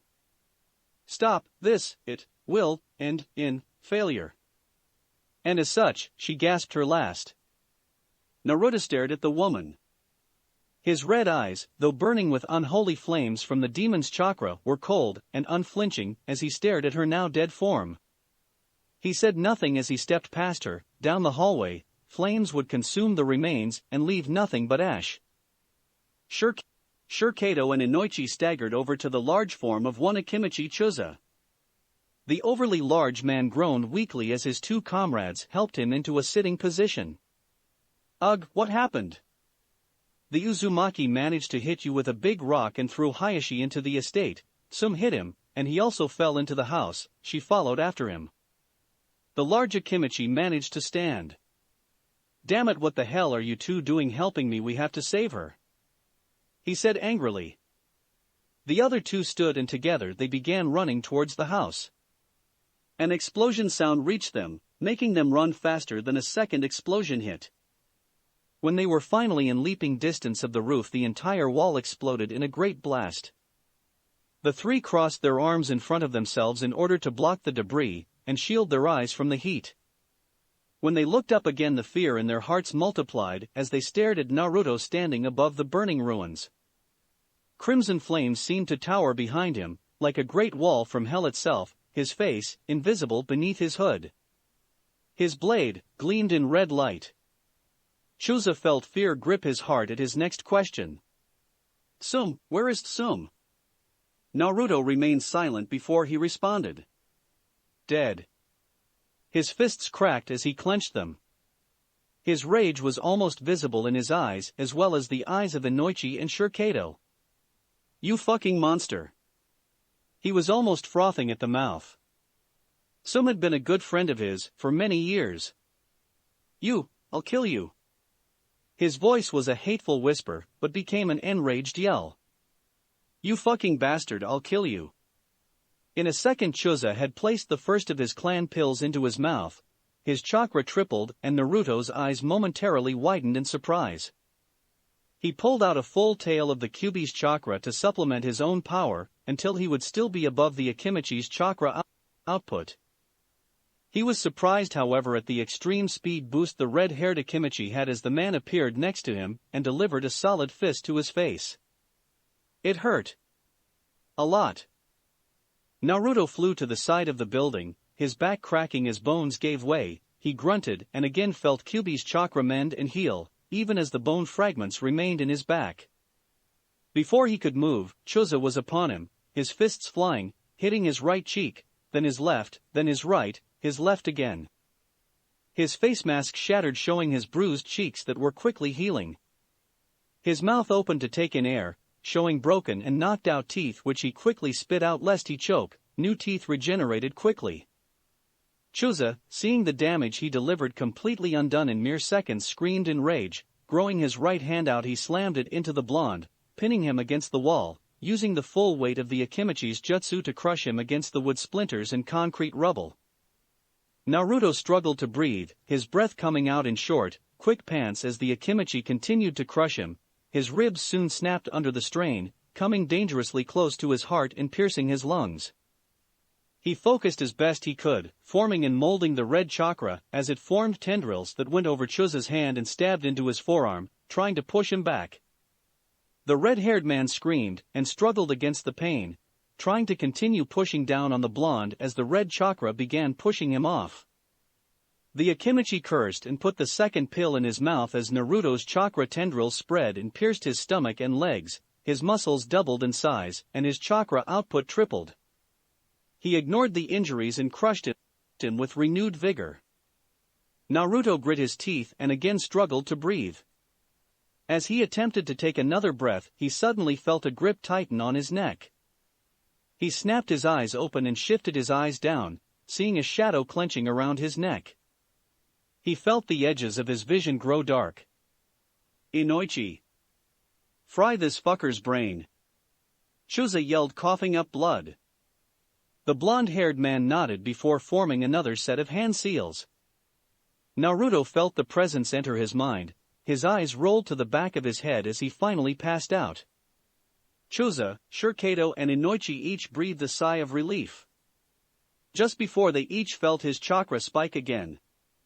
The three teammates looked at the blonde as his head snapped up, his hood falling back revealing his blonde hair and crimson eyes. Yet these eyes were different, where once they held nothing but cold apathy, now they were dancing with sick insanity and bloodlust. His teeth shined as a psychotic grin spread across his features, his fangs growing until they were practically touching his lower lip.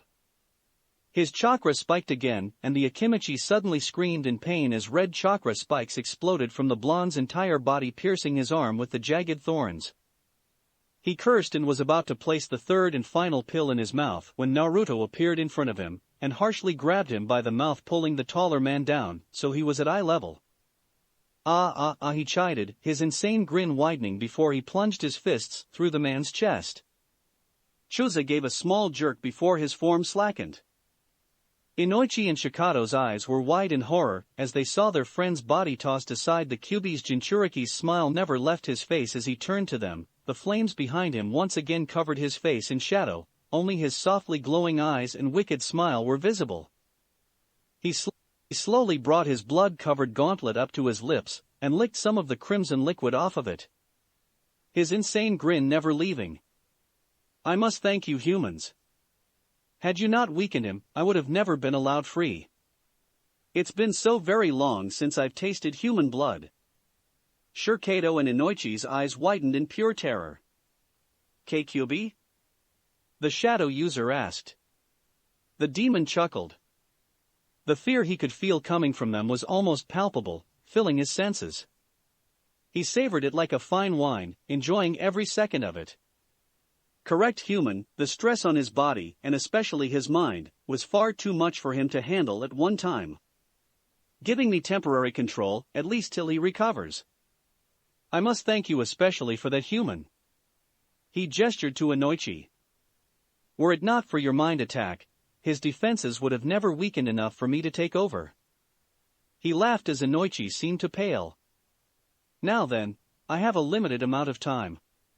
He threw off his gauntlets and took a stance, his natural claws spread wide as if he was leaving them an opening. He licked his bloodied fangs, enjoying the metallic coppery taste. "And I want to make the most of it." Hiashi groaned as his mind returned to the conscious realm. He clutched his head and stumbled slightly as he stood. His eyes blearily looked around before he regained his bearings. Noticing he was in the south wing of the compound. The building was burning all around him. The roof collapsed behind him. He jumped and turned around. He looked up and saw a silhouette of a human, hidden by shadows, glowing eyes and gleaming fangs glaring back at him. He took out some kunai and threw them, but the figure merely vanished as the knives hit him. Hiashi activated his Byakugan. Again, a sound was heard behind him, close. Too close, in fact. He spun around, in time to see a shadow run into a room. He dashed after it, but as he was going to enter the doorway, a small explosion collapsed the hallway. He jumped back and felt the bite as 3 claws slashed his side. He gasped and held his wound, gritting his teeth. He took a slight step back where the floor gave way. He stumbled, falling on his back. He stood up again, hearing laughing sounds coming from all around him. He stood and glared, looking all around the hall for any sign of him. "Show yourself, you coward!" he yelled. "As you wish." Hiashi gasped, spun around, was grabbed by his throat and slammed into the wall. He gasped, trying to breathe. He struck the tenketsu in his arm and struck his chest, hoping to loosen the boy's grip. He looked down at the sick grin on the boy's face. Foolish Hyuga. I'll enjoy this," the fox said with sick glee before twitching his wrist to jerk the man's head to the side, exposing the base of his neck. The Hyuga head's eyes widened as the boy moved in and bit down at the junction between his neck and his shoulder, biting deep into the artery. He gurgled once before the blonde yanked with his teeth, pulling a whole chunk from his neck. Blood fountained from the injury, hissing as it met the burning wood. He died seconds later as the demon fox savored the taste. My fun is almost over, I see," he said to himself as the edges of his eyes began to turn blue. "I hope you enjoy what I drank, fool boy." The eyes turned blue completely and a fierce scowl formed on his features. He spat out the blood and wiped it with his sleeve. "Damnable creature," he snarled, both at his lack of control and the disgusting taste in his mouth. He stared at the dead clan head for a moment before he turned and left, leaving the body to the flames. From ashes to ashes. Chapter 17, The Aftermath Part 1. It had been 3 days since the end of the Konoha Civil War. The list of dead were in the hundreds. The list of wounded hadn't been compiled yet. After the defeat of the Hyuga clan, Naruto organized whatever troops he could and placed them on guard duty in and around Konoha to keep any from leaving and to keep spies from entering. The longer he could keep news of the civil war under wraps, the better. It came as something of a surprise, the boon that Naruto had been granted by Danzo's death, however. The dead had been gathered by the survivors of Danzo's root Umbu, a group which was far easier to keep in line now that the old warhawk was dead. They were also quite obedient now that they had no master to follow. They were fast becoming Naruto's primary Black Ops specialist. He was taking them above most to keep the reports of the carnage he had caused under wraps, especially that of the clan heads. He had also acted accordingly, accepting missions no lower than C rank and no greater than B rank to keep the currency flowing while hiding the ninja. He was assigning the missions as Chunin, when in reality they were Umbu and Jounin from both his faction and the surviving root Umbu. While their currency had been cut nearly by half of their former intake, Naruto estimated that if they could keep word of their condition a secret for at least 2 weeks, the next stages of his plan could be taken into action. He stood from his chair in what had now unofficially become his office, the Hokage's office. So as not to stir up unwanted resentment from some of the remaining citizens, he had decided to wait before declaring himself the Gondame. He remembered what had happened just the other day when he had stepped into this office again after the Hyuga estate. Jiraiya had been waiting for him, his clothes slightly torn and bloody from the battle he had been involved in. Flashback. The Toad Sannin stared at the blonde teenager's slightly disheveled appearance and tossed him a hat that was on the table beside him. Naruto caught the piece of headwear with a lazy hand and stared at it blankly, the symbol of fire staring right back at him. He looked back at the Toad Sannin. "Congratulations," he said simply. "HN." Naruto said, staring at the symbol for a good long while, not really knowing what to say or feel. The Toad Sannin stood and walked up to the blonde. Placing an arm onto his shoulder, he spoke seriously.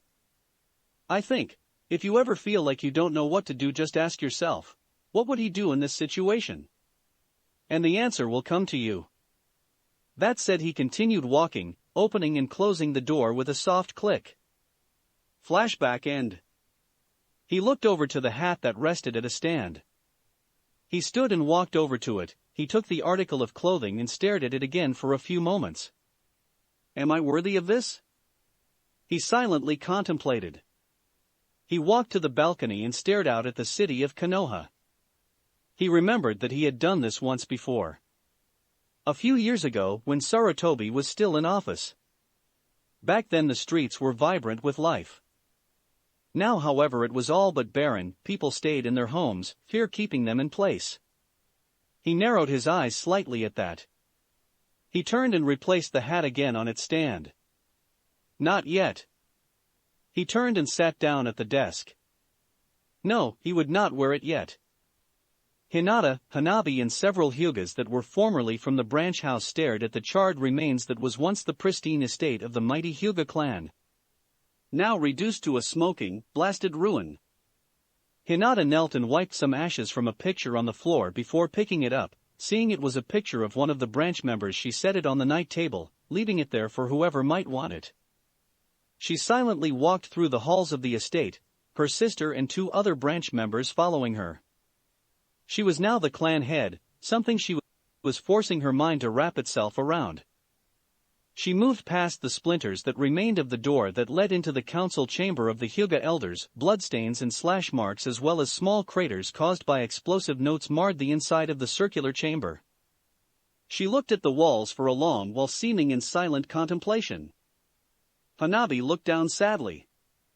"It seems so much colder now," she remarked, rubbing her left forearm. One of the older branch members, a man in his mid-60s with thinning gray hair and short goatee, spoke. "Yes, it does seem so.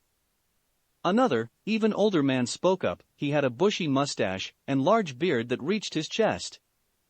His name was Kojihiro.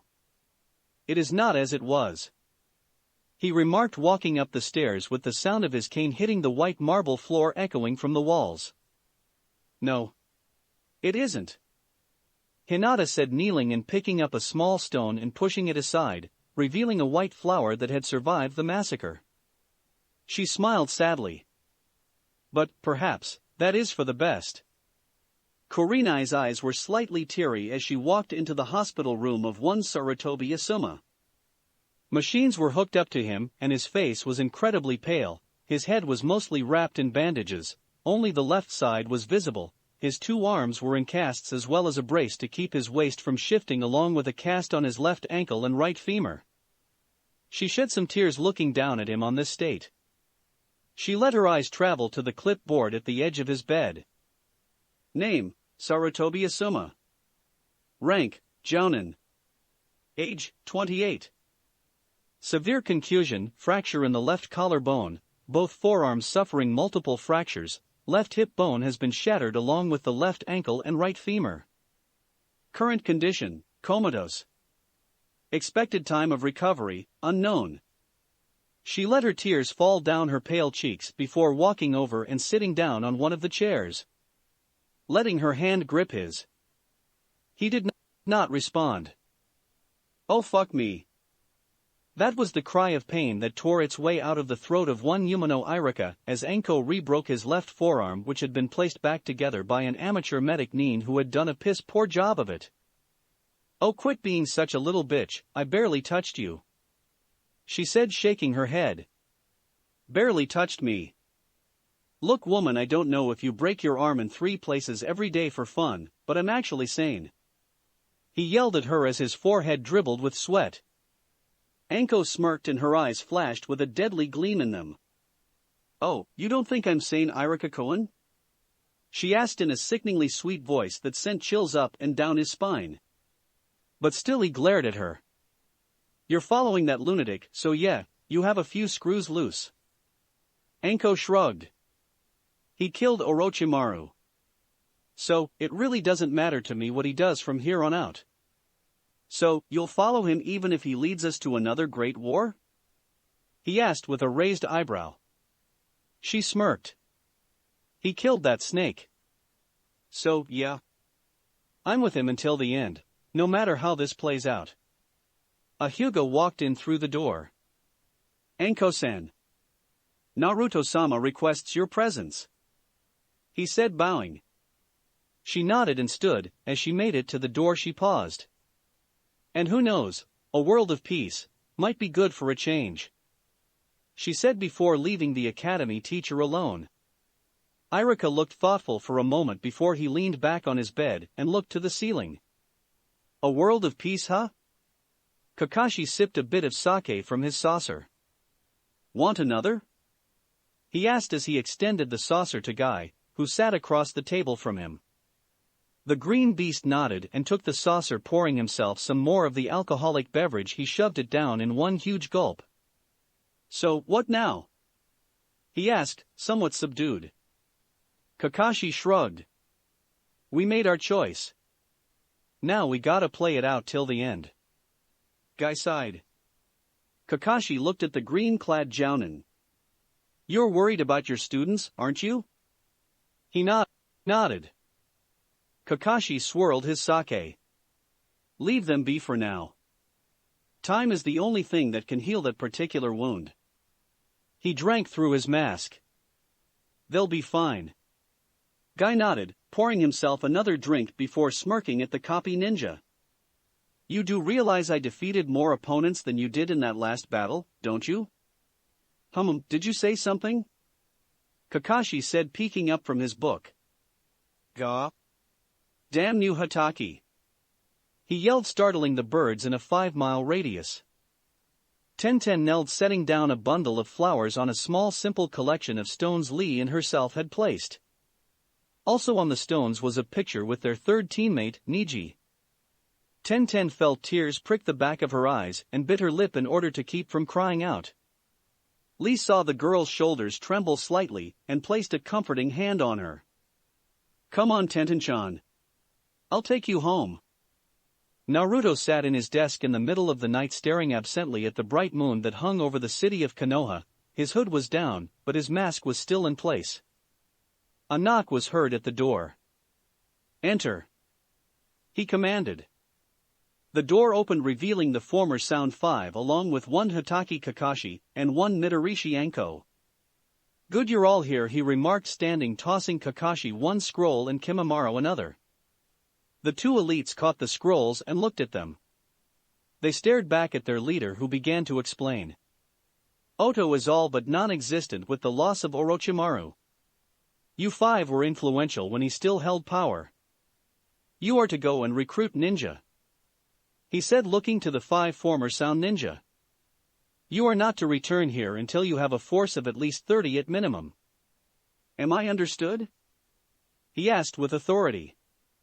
They each nodded. "Good. Now Hitaki and Midorishi. Your mission is simple. You are to infiltrate Kiri. Disguise yourselves, I don't care as what. Kiri has been locked in a civil war for over a decade. You are to go and discover which side has the greater chance of victory, as well as which side is the more complacent of the two. Report back here in 2 months' time. You all leave by at least 2 days' time." They each bowed and left the room. Naruto leaned back in the chair and closed his eyes, settling himself into a meditative state. More plans needed to be made. Hinata calmed her breathing as she stood in front of the waterfall behind her family estate, practicing her water-based techniques. It always calmed her after a troublesome day, and today was no different. The position of clan head and all of the responsibilities that presented themselves with it. Naruto had essentially left Hyuga affairs within the Hyuga affairs. Meaning essentially that she had to oversee the reconstruction herself. She sighed when a rustle in the leaves to her right was heard. She took a stance with the Juken. "Who's there?" She recognized the intruder. "Shino?" she asked with a raised eyebrow. What the hell was her former classmate doing here? Her question was answered as he held up a small jar. "The bug colonies of my clan suffered casualties. I've been assigned to help recruit some more." "Oh," she said simply. As an awkward silence descended upon them, she resisted the urge to shuffle from foot to foot. Finally, after several seconds, she spoke. "Do you need help? My Byakugan can find the bugs faster maybe." He pushed his glasses up and she twitched in annoyance. "In case you didn't notice, Shino, it's the middle of the night, there's no need for glasses." She didn't say this and merely kept quiet. Finally, after a moment, he spoke. "If it is not too much trouble." She smiled and nodded. Near Suna, the group of Genin, civilians and some Chunin and Hyuga main branch members that had managed to escape the massacre trekked through the dune sea of Wind Country. Hana was carrying a small child that had collapsed from exhaustion. They had been moving for 3 days straight. They were exhausted both physically and mentally. Ino, who hadn't stopped crying, was being helped by Shikamaru, while Choji and Sakura helped the civilians as best they could. The Chunin were in front and the remaining main branch Hyuga were covering the rear, keeping their Byakugans active in order to make sure no pursuit parties caught them by surprise. Suddenly, however, the sand seemed to sprout up in a great wall to the rear, right and left of the group. The civilians panicked, the ninja drew their weapons, but all eventually found their eyes on one Sabaka no Gaara, who stood at the only opening available to them. "Konoha Shinobi," he spoke, his voice calm and collected. "You have some explaining to do."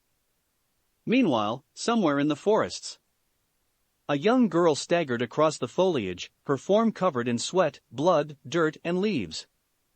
Her hair, matted against her forehead in deep red and brown, showing the dried blood on it. She held crystalline blue eyes. Her right arm was twisted at an awkward angle, and her breathing was labored. Every step she took was more painful than the last, as if someone was taking fire and running it up her leg each time her foot touched the ground. Her lungs burnt like the flames that had consumed her mother. Each movement brought a sharp pain that coursed through her arm with every abrupt movement it made. Like the blade that had cut down her father. She tripped and collapsed, no longer having the strength to stand. She merely lay there, as her breathing became shallower and the edges of her vision darkened. Dark, like the black void one stared at when they looked upon him. Her head throbbed with pain, as if someone was pressing down on her skull with crushing force, like the gauntlet that had crushed her brother's skull. She blinked, and as she opened her bleary eyes again, a dried leaf colored a fiery orange-red fell before her. Red, like the eyes of the demon that had taken her family. As her eyes rolled to the back of her head and her consciousness finally left her, she barely heard a faint call of Sunade-sama before nothing. Chapter 18, The Aftermath Part 2. In the village of Suna, the Konoha refugees had set themselves up in the market district. Due to the circumstances, the council of Suna had provided their rooms free of charge until they were able to reach a decision. Inuzuka Hana walked into the room that was shared between her and her brother. He was sitting cross-legged at the edge of the windowsill. Akimichi was laying on his belly, in subdued silence on his lap as Kiba absently scratched his head. Hana stepped forward, her footsteps echoing quietly off the walls. Kiba suddenly spoke up. "She's not coming, isn't she?" Hana looked to her feet, trying to push back the tears as pain shot through her chest. She knew the reality of the situation. Most of their family had been cut down. Only Kiba, herself, and 3 more Inuzuka remained, along with whatever others had sided with the opposing faction, which was about a dozen or so. She silently walked to her little brother and wrapped him in a hug. He clasped one of his hands over hers, his shoulders shaking as he tried to hold back tears. Hana placed her forehead on the base of his neck as tears leaked from her eyes as well. Akimichi whimpered in sadness as the salty scent reached him. He nudged Kiba's hand, offering what little comfort he could. Shikamaru sighed as Chuji, himself and Sakura stared at the blonde-haired girl, who had not spoken a single word since their arrival. Not even her mother, who was equally distraught, had managed to get her to speak. Shikamaru had become something of a support for his teammates, hiding the pain of his father's passing in order to help them cope, letting his tears fall only when he was alone or in the middle of the night, in his sleep. Chuji was still in a form of shock, or perhaps disbelief, and still hadn't been able to fully wrap his mind around his own father's death. He knew, somewhere in the back of his mind he knew that even when they were talking in the Hyuga mansion that it was his way of saying goodbye. He just couldn't accept it. Sakura had been trying in her own way, helping them out, being that her parents were civilians they left with the group. She felt terrible for her friends. She didn't know what to say or do really. What could she really say? She couldn't say she understood, because she knew she didn't. Her parents were both alive, and were volunteering in the hospital to help treat some of the remaining injuries the survivors had. Right now she didn't understand their pain, and so she wouldn't pretend to. Chuji moved to step forward, but Shikamaru's hand on his shoulder stopped him. He turned to his lazy friend with a confused gaze, but he merely shook his head. "I'll deal with it." He sighed tiredly. Sakura nodded and grabbed Chuji's hand. "Come on, Chuji. Let's leave them alone and see if we can help out at the hospital." "Yeah, sure," he absently said, walking alongside her, waving at Shikamaru, who waved back. Shikamaru sighed again as they left, and he walked into the room. He sat down at the edge of the bed, next to her. "Ino?" he prodded. She gave no answer. He sighed. "Ino, come on, this is unhealthy," he said, holding back his customary mutter of troublesome. She still gave no answer. He sighed. He then stood to leave, but her voice stopped him. "Why did they stay behind?" He paused and sighed again. "Because, if they ran, the enemy force would have caught up to us. They had to protect us." She bowed her head, placing her forehead on her knees, letting her blonde hair cascade forward like a platinum waterfall. "So, it's our fault." Shikamaru snapped his head to her. He walked around the bed and sat in front of her. He firmly but gently gripped her shoulders. "Ino, listen to me." He paused, trying to find the right words. Your dad loved you, right? She nodded. Don't you think he would be angry at you for blaming yourself for his death, when there was clearly nothing you could do? But Ino. He firmly cut her off. There was nothing you could do, there was nothing anyone could do. He said, somehow both for himself as well as for her. She muffled a sob in her throat as her shoulders shook. It's not fair, it's not fair, it's not fair. She continued to repeat over and over again as she shook her head. Shikamaru slowly wrapped his arms around the girl as she continued to cry. Slowly he felt her arms wrap around his waist as she buried her face in his chest and wept bitter tears of loss. Meanwhile, in the Suna Council chambers, several individuals were locked in an argument. These recent events make it abundantly clear that we must reinstate our alliance with the Leaf Village immediately. If the eyewitness accounts have any merit at all, then that means they possess a ninja that can single-handedly wipe out at least 1/3 of our ninja. Not to mention that a good portion of the ninja he faced were those of the renowned Hyuga clan. If we could somehow arrange a political marriage, then surely. Are you insane, man? Another cried out, cutting him off. This fool intends to lead war across the nation. If we ally with him, then we will surely be dragged into this war which is impossible to win. What we must do is attack Konoha now while they are weak. It is the perfect opportunity to increase our influence along the Central Forests region. We could nearly double our income. No, you fool, even if we somehow are victorious against this new Kage we must also defeat Jiraiya of the Sannin and copy Ninja Kakashi. Surely even if we win, our forces will be so decimated it will take years to get back our former strength. It is reported that this is the same individual that managed to defeat Gaara-sama. The entire room grew silent at that. It was no secret that none of their ninja could beat Gaara. That a Konoha ninja was capable of such still left a bitter taste in their mouths. Some of the council members turned to the young redhead, who had been watching the proceedings from a seat he held, from time to time, now that his father was dead. Gaara-sama. One man queried. You will be taking the title of Kazekage in a few months' time. What do you think of this? Gaara remained silent for a moment, contemplating the pros and cons of such a decision. While he did feel some form of personal respect and even a debt to Konoha's Jinchuriki as the future Kazekage, he had to put the safety of his village before his personal beliefs.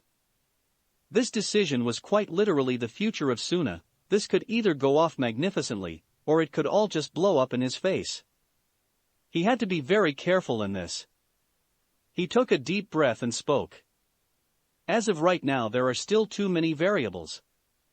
Too many complications that could appear due to either decision. I suggest a wait-and-see approach. Depending on future events, we will make our decision then. He spoke calmly. Mutters were heard throughout the room, some positive, some negative. He didn't really care that much. As long as they remained in line, they could say whatever the hell they wanted. What will we do with the refugees? Gaara sighed. Should Konoha shinobi come looking for them, then we will hand them over. Until that time, we will provide refuge for them. More mutters were heard. He ignored them all as he stood. I assume that is what you wished me to discuss with you. If that is the case, then I take my leave. He turned and walked out the door, leaving the councilmen to themselves. Temari sighed tiredly as she flopped down on her bed. All day she and Kankuro had been assigned the D-rank mission of getting the civilians into their quarters and helping carry the injured and near dehydrated individuals to the hospital. Her hands still felt the sting of wooden slivers as she had carried the damn stretcher to and fro for about an hour. Before she could drift off to sleep, a voice from the corner of the room reached her ears. Tired? She jumped about 3 feet in the air, which is remarkable considering that she was laying down. She fell off the bed and into a tangled heap of limbs and sheets at the edge of the bed. She glared up at her brother's look of boredom. Don't do that, she ground out through gritted teeth. Gaara merely raised an eyebrow. Do what? Temari snarled before picking herself up from the ground and sitting on the bed. What the hell do you want now? Gaara sighed and leaned back on the chair. So, you think it's the same guy? Temari stiffened before looking away. Red hood, black clothes, 2 swords and gauntlets. Yeah, I'm pretty sure it's him. She muttered. That Konoha ninja was one she would never forget. Gaara sighed. He wasn't even the official Kage yet and already he was hating the job. It was so much easier just to be an underling. The boss pointed and he crushed whatever it was at his sand. Simple. Why did he take this job again? He sighed and looked to Temari. What do you think I should do? She sighed, laying back on her bed. I don't know. You're no help, Temari. He muttered, I wonder. He sighed after a while, catching her attention. What? She said. A world of peace, is it at all possible? He said almost wistfully as he stared at his hand. Temari looked at her brother oddly for a moment before sighing. Gaara, it might be, but it's a long shot, especially with his methods. Gaara continued to stare at his hand until finally after a good long moment he spoke. If there is ever a world of peace, then people like me and him won't exist anymore. Temari stiffened and looked to her brother. She wanted to speak but the words simply slipped past her as he opened the door and walked out, leaving her alone to her thoughts. Meanwhile, somewhere along the borders of Konoha and Kyuubi someone was beginning to wake up. The young girl groaned as she opened one of her exhausted blue eyes. She raised her hand to touch her head, but gasped as her hand came in contact with the rough texture of a bandage. Her eyes snapped open, and she scanned the relatively plain room. She began to panic slightly as she didn't recognize her surroundings. She took a deep breath and thought. All right, don't panic. Calm down and figure out where you are, then you can panic all you want. She made her plan and tried to sit up, but the action proved to be far more difficult than she expected. Finally, after almost 30 seconds of struggling with her sore muscles and aching bones, she was finally able to sit up, panting and sweating from the stress to her battered body. She couldn't believe how much effort that took. Again, her lungs seemed to burn with each breath she took. She heard the door open, and she turned her head in time to see a woman with short black hair enter. She was startled when she saw her up and rushed to her bedside. Oh my, I didn't expect you to be up yet. Please lie down again, you have to rest, the muscle relaxants in your system still haven't worn off, and if you exert yourself too much you may damage your muscle ligaments more than what they already are. The girl allowed herself to be placed back down on the bed and coughed a little. Where? The woman's eyes softened. My name is Shizune, you're in a hotel in a small town along Kyuubi's borders. What's your name? Aki and I. Her eyes fluttered closed and she once again fell back asleep. Shizune sighed as she ceased the flow of chakra into the girl. She certainly didn't expect that she would wake up so soon. She should have been out for about 2 or 3 more days. Her wounds were serious, a minor concussion. The right elbow was fractured, a large gash along her stomach, just barely missing her organs. Her left ankle was also sprained badly, and she was suffering a terrible case of exhaustion. The door opened again, revealing a woman with long blonde hair and 2 pigtails. How is she? Shizune sighed. Well, she woke up. Sunade looked startled. That shouldn't have happened. Shizune sighed. Yeah, well, she was sitting up and looking around when I walked in. Sunade mused as she sat down. I wonder what happened. Shizune plopped down and absently petted Tenten as he walked up to her. Whatever it was, it must have been bad. Sunade nodded and absently sipped some sake. They wouldn't get answers until she woke up. Naruto absently read a report from some ninja that had gone to a C-rank mission when Jiraiya leapt in from the balcony. You called? He said, rubbing his eyes. The old pervert was no doubt sleeping. Naruto looked at Jiraiya before speaking. I want you to find your old teammate, ask her to join us. Jiraiya stiffened. And if she refuses? Then make sure she will at least not get in our way. The Toad Sannin sighed in relief. He wouldn't have ever hurt Sunade, not even on his order. He nodded and leapt away. Naruto went to look through another file when he noticed the tower was eerily silent. He stood and walked to his door. He opened the door and noticed the Umbu guards and the administration employees were all knocked out, sprawled on the floor completely unconscious. There was no smell of blood in the air, meaning most likely that no one was dead. He looked down the hall and noticed a blue-skinned man with a large sword on his back. He recognized him almost immediately, the monster of Kiri, Hokage Kisame. He turned his head slightly and peeked back into his office from the corner of his eye and saw another individual standing behind his desk. Uchiha Itachi. That's it for this reading. Hit like and subscribe for a free ticket pass going to the different worlds of anime fanfictions. Looking forward to having you on board again.